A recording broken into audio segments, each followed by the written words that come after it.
Hi everyone, welcome to Choreographer's Cut.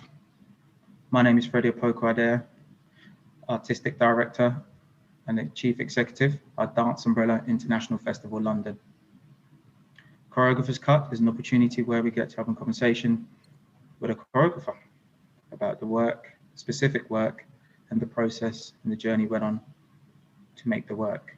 But we have selected parts of the work which the choreographer will take us through. I have the pleasure to welcome Eddie Ladd, who is a Welsh performance maker, performer, and a former member of the renowned experimental Welsh language theatre company, Choreographer. Her career has encompassed roles including singing, dance, actress, and television presenter. Her work navigates themes of colonization and the survival of small nations. This encompasses theatre, site-specific, internet-based productions, seamlessly mixing dance, Welsh and English text, music, and new technology to create witty, powerful, and accessible performances. Welcome, Eddie. Hello, hiya, diolch yn fawr, Freddie.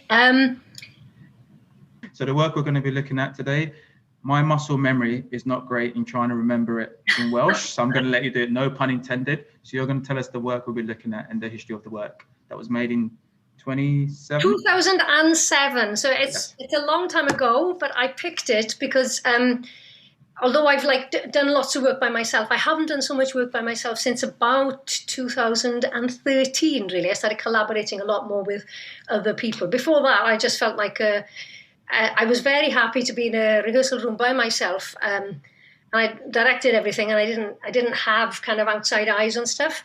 And after 2013, everything changed, and I don't know why. I can't bear being in a rehearsal room on my own now. And I can't bear just trying to sort it all out. Even though when I was making solo shows, you know, I would, for example, with corff muscle memory, the piece that we're going to talk about, I turned up once and I said, oh yeah, it's a solo. And the person who booked us looked at me and said, you were very well accompanied, because it was a big crew, you know, they're like with 3 technicians, 1 on-stage cameraman, a cable basher. I mean, it was amazing. So I can never pretend that you make it on your own, but this is one of the previous pieces, and I chose it because I was trying to talk about politics and what politics and the experience of history is like in the body. So it's corff, the memory of the body, and muscle memory then in English. My first photo. And just for our viewers, that's in Welsh, yeah? Yeah, yes, that's right. Welsh. Because it was, of course, it's a piece about Welsh history. I'm a Welsh speaker, first language Welsh speaker. Mm-hmm. We had a Welsh script, so we would have like a special performance in Welsh, and then we would have special performances in English. So we didn't mix the languages in this one. The text was so dense because it was dance and text and like live technology on stage. We decided we would just have to simplify and make it a much cleaner experience by having a Welsh language night and an English language night. We performed the piece also in Spain, in Madrid, and there we had Welsh text, which I relayed sometimes, and Spanish text as well. So it was a tourable show that didn't need English to sort of be the interceder, you know. Yeah. What I'm showing here, right? Sorry, Freddie. I just wanted to say from the off, I mean, now transitioning COVID and this idea of the hybrid, and I was watching the work a couple of times and I was going, this is what artists are trying to do, this idea, because the piece had 5 cameras, did it? Yeah, it had 5. Yeah. You know, like we used to joke that the cameraman had them on his feet and on his hands and looked like a frog. But, you know, we had 2 cameras on the dolly camera. We had a jib camera.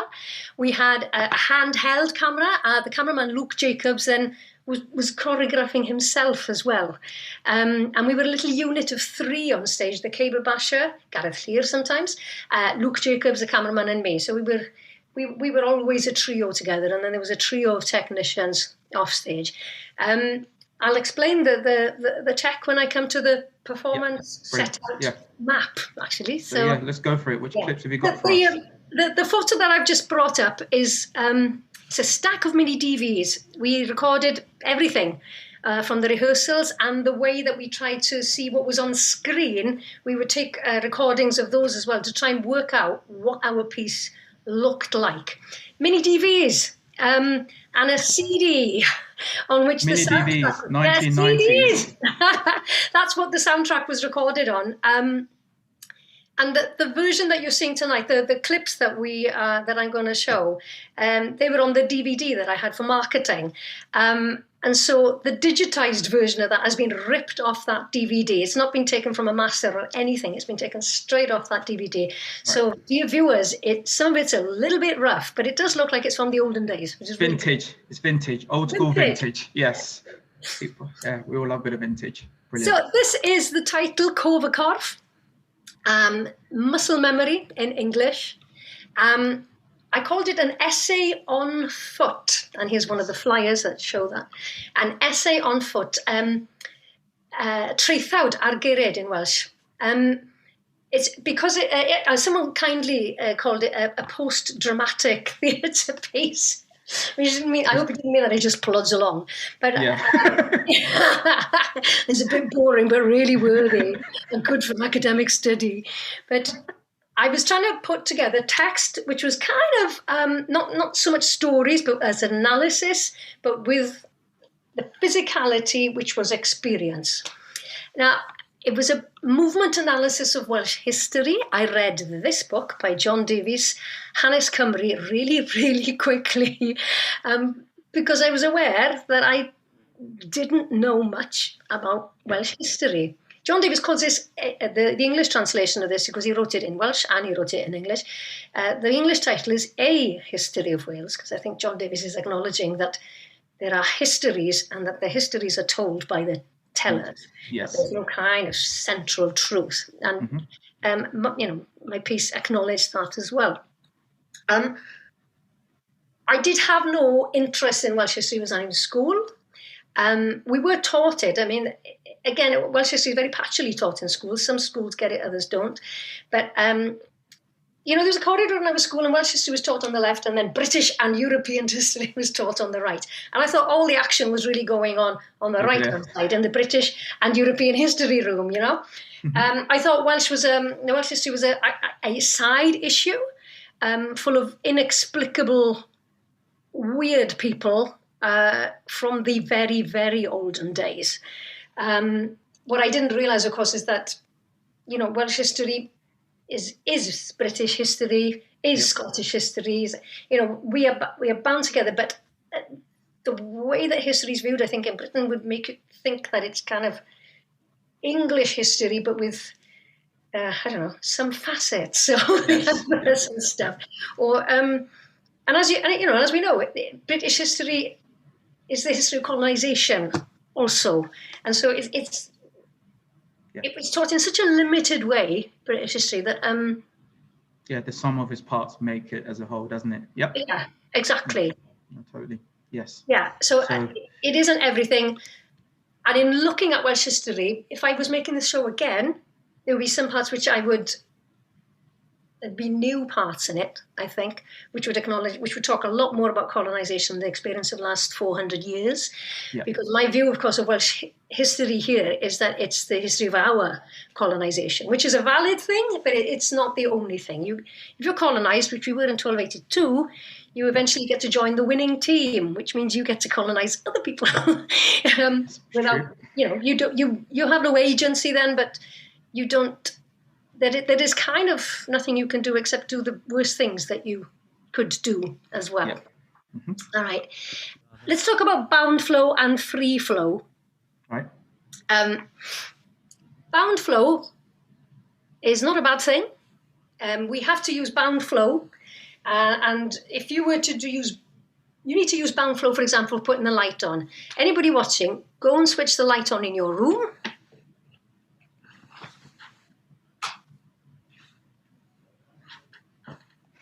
So I went over, I was using direct appropriate weight, and then to switch the light on, I had to do this. So in other words, I can't switch the light on by going like that. I have to restrict my flow. Yeah? So that's the way I would describe history sometimes. What is Owain Glyndŵr doing? What is the man who wrote the report into the education in Wales doing in 1847? What are their... what's the analysis of their movement and their psychology? Yeah, and that's what the show was about. Free flow is this, and it describes a good night out, basically. But you need to restrict your free flow, otherwise you're just like you've fallen over. So a night out is a balance of bound flow, the attempt to sit still, and free flow taking over. That is it's in our daily lives and it's in our history. So if we could look at the first clip now. And this, yeah. I just say the way you went to switch on the light, not many of us can do that way though, just to see. You have to walk around the bed. When we get to it, I hope you can see that the right way around and not the wrong way around. That's the right way around. Kinesphere and neutralizing flow. Neutralizing flow, 1282, 1337. And this is the story of Gwenllian, who is the last princess of Wales. A contentious statement already to start the night. She was the daughter of the last Prince of Wales, who was killed in 1282 by the forces of Edward I. And Llywelyn had his head put up on a spike, and he visited the Tower of London to have his head spiked on the Tower of London. What happened to Gwenllian was that she was a year old when her father died, and she was taken to a nunnery in Sempringham, where she was brought up and that's where she lived until 1337 when she died. And in the section that's coming up, I'm speculating about what reducing kinesphere and neutralizing flow means in the life of that woman. That's what describes her, I think. To reduce the kinesphere means that, our kinesphere is a kind of a bubble all the way around us. It's how we feel the space that we occupy in normal daily life. And we're always either pushing beyond our kinesphere to be sociable, basically. Yeah. Or we're reducing it if we're slightly miserable or just feeling not so great. Insular, yeah. Insular, yeah. To neutralize flow is a really miserable experience, because to neutralize flow is kind of what I'm doing now. You're attending to what I'm saying, Freddie, and because you're not listening to me in shaping in planes or anything. You're neutralizing flow. But if you live your life in neutralized flow, it means that you don't push into space, and you don't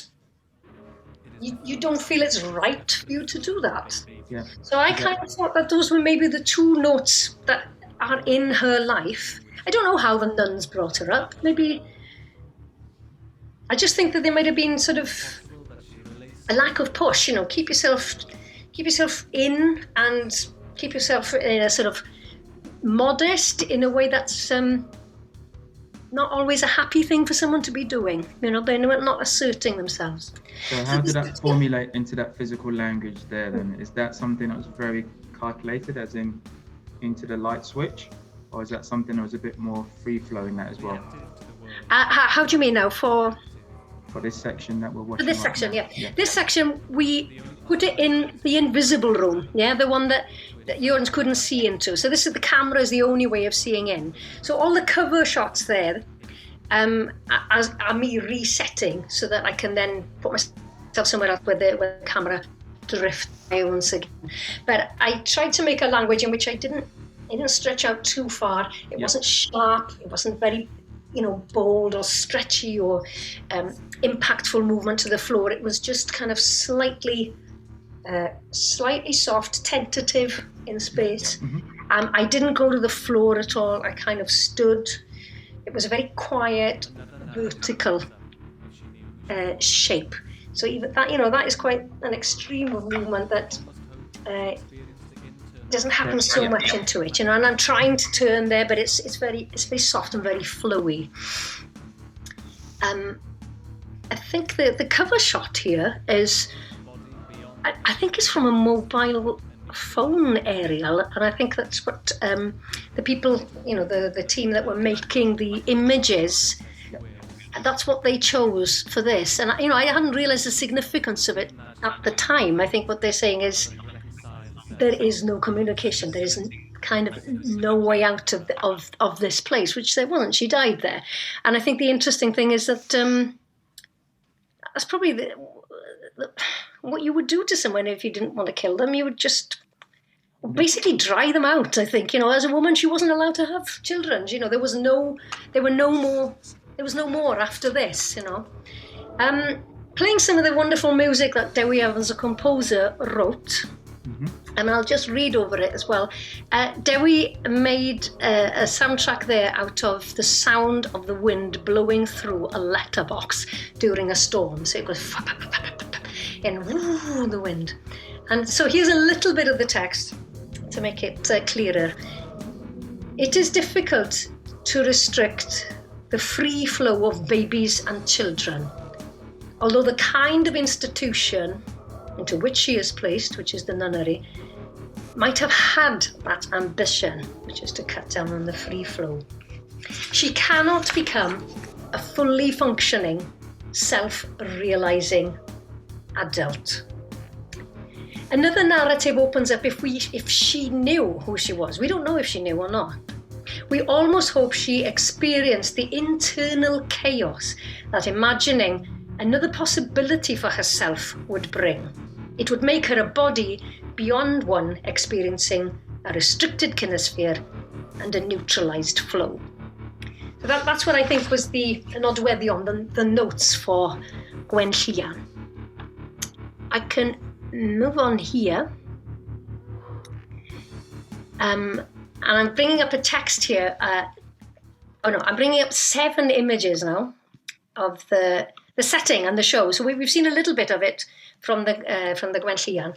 The first one here shows you the screens, and it shows you the stage and the single room, the isolation room in the background. The lower image shows you how the audience was seeing the show. So you can see there's a series of screens mounted on plinths.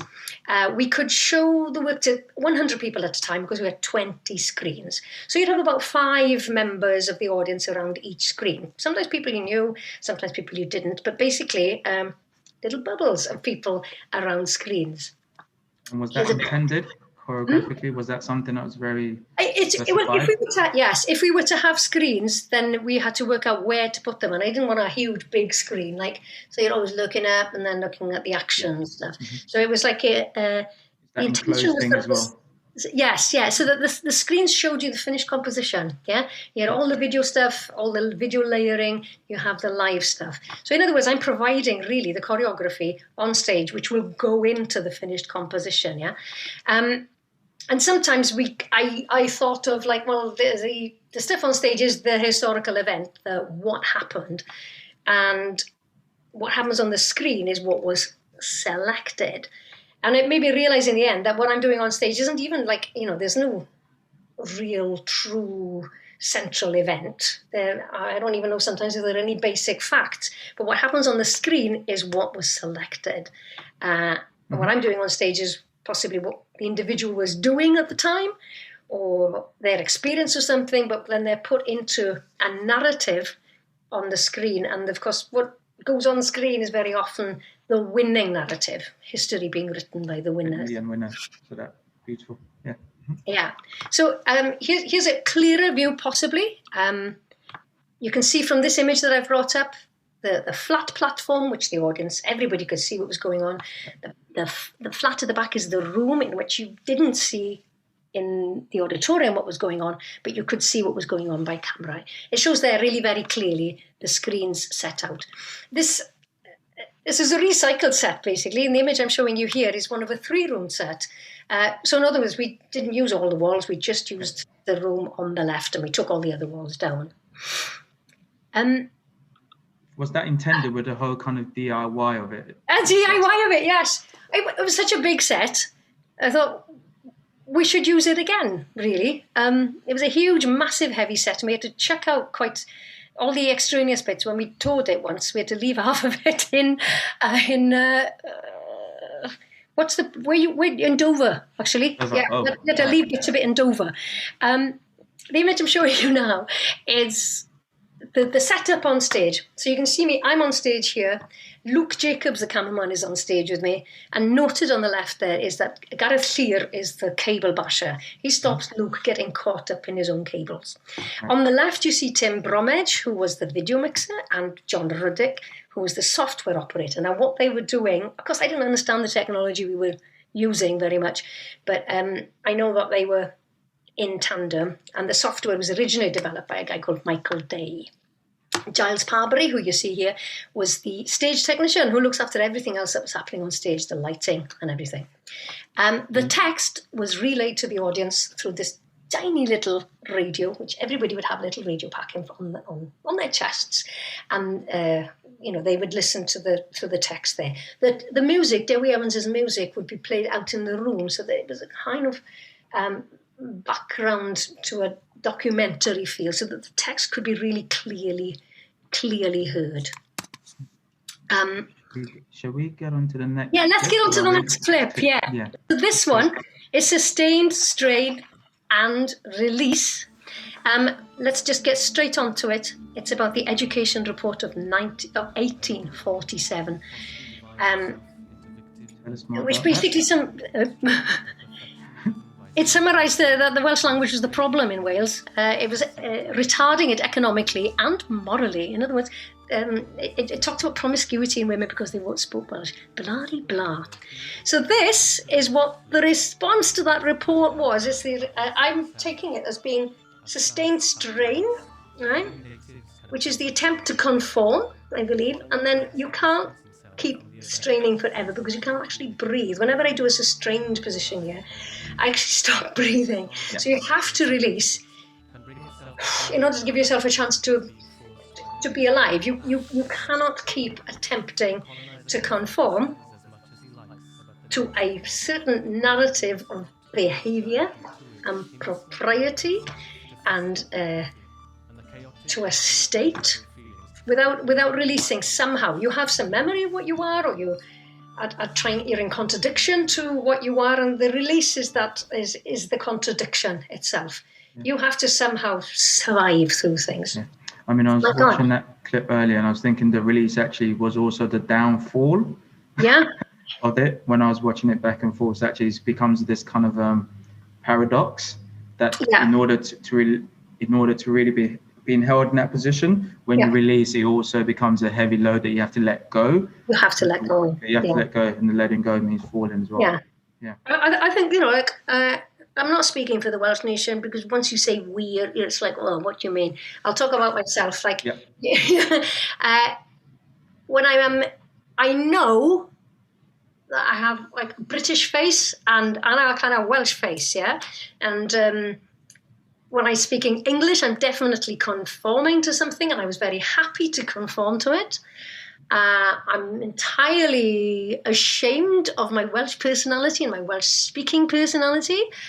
And I know that during my life, I felt, why do I think that? And so I'm in complete tension all the time. This shape, this tension, this holding, and this need to release as well. It's absolutely what I've been doing for practically 57 years since I was conscious. And I feel that is what is happening in that piece there. And actually the next section we're going to look at, which is, I think, is the green. Should we look at that part?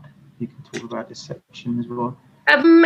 Yes, shaping lanes, 1282. Now, this is when the last Prince of Wales was killed. And like I said, I don't think everything would be fine if we'd only had our own Prince of Wales, but so this describes the death.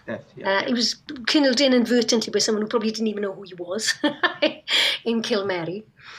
I'm interested in this clip as well, is because this is what was being chosen on stage as well. Even though I was providing the physical material for it, it was being filmed in a very particular way.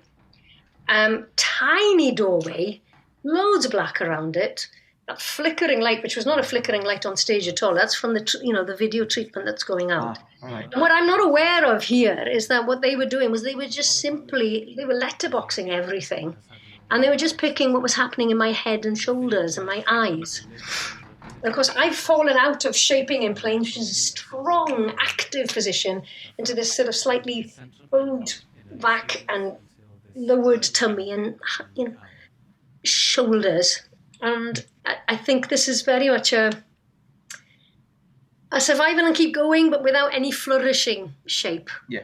Now, what I don't know here is that that they faded out. It might be that the filmmaker faded out here of the film that we made, or that this is what happened on the night. But what I was doing on stage was this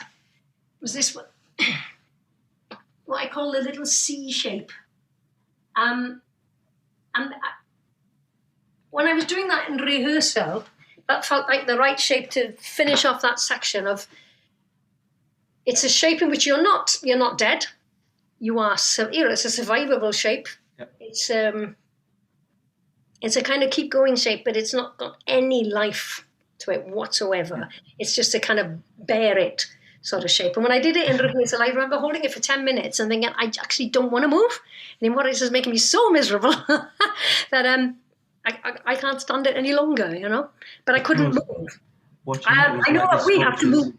Sorry, it felt like these sculptures where there's form, yeah, but it's formless. Yeah. There's the definite form to it. I'm not pouring about looking miserable or anything like that, but it's actually so locked up that you can't do anything about your life. Really, yeah, that's it. What is the Moving on to the last clip, I think it's called "All the Opposites," 1865. And if we roll it now, I'll just talk over it. This describes the emigration to Patagonia in Argentina. And in Wales, this is held in such, oh my God, it's such high regard. Like, you know, like there's no argument in a way that there's an oppression in Wales, and especially an oppression of the Welsh language. It's been the project of the British state since 1536 and Henry VIII. And I think certain movements like emigrated, and Patagonia was offered by the Argentinian government. Of course it was. Come, settler colonists. I didn't recognise us as settler colonists until very recently, when there's been a whole conversation or a whole debate about Patagonia and about how the Welsh people themselves were settler colonists. And I suppose the saddest thing about the settler colonists is that they're always in need. They're either really poor or they're politically oppressed. They go somewhere else to try and find a little republic and end up oppressing the native population, which is what happened here, even though everybody believes they had friendly relations with the people who were there.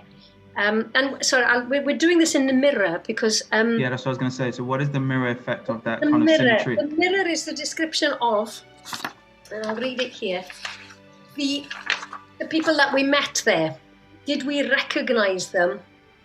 Did we see them as a mirror image of ourselves? Is it okay to regard them as a mirror image of yourself? Because if you're a colonist, well, then you're not. Even if you're a desperate, poor settler colonist, you're still one of those. Did we, as I say here, empathetically modify our shape? Did we take up less space, recognising and acknowledging that the Tewelche, which is the original people of Patagonia, that they lived there too? Yeah. And even though those friendly relations were established, these questions are just ones now that we're going to have to face up to. We played our part in displacing them from their lands as well. I mean, the plains had been cleared by the Spanish. And I suppose a settler colonist does the rest of the work. You can't keep persecuting people. You have to sort of make it normalised. And I suppose the Welsh were implicated in normalising that colonised situation in Patagonia. What is the green against that mirror figure? The green, yeah. We made the land green, I guess, because it was a plain, it was a desert. It was promised as a green land, and it was a very dry land, and so what happened, especially in Gaiman on the eastern side, was that the women were instrumental in irrigating the land. You know, people just dug out the land, managed to get into some very, very deep streams. And Gaiman is full of little canals and green oases, you know. So I think that's the greenness, the hope, the plenty. Patagonia, in a way, was fantastic because in 1865, and it was an election, I think, in 1867, where absolutely everybody could vote. Everybody who over 18 could vote. And this is not depending on how much land you owed, whether you were male or female, and whether you were enfranchised or that you owned property, everybody. So it's an irony of the situation that you can find in a place where you are still oppressing somebody else, you can find you can establish a freedom as well. Yeah. And both of these things kind of go like this, and they're in dramatic up against each other. Yeah, they're in dramatic tension. It's just been wonderful to get that physicality of that, the muscle memory of that, and that's just really beautiful to articulate that, what the muscle, like all the things that we hold in our bodies as well. Yeah. Centuries, not just 10 years or in our lifetime that's passed on. That's beautiful. Just want to say it's been an absolute pleasure. Diolch, Freddie, it's been wonderful. Thank you very much for asking. No, thank you. And it's just, it's definitely got me thinking about my own navigation of this as well. So thank you for that. It's great, really cool to see it articulated. What is it? It's not damioch. Diolch. Yeah. Diolch. Thank you so much. Diolch i ti. Thank you. An absolute pleasure to have you and to talk about this work, muscle memory, especially in the current times we're in. Thank you.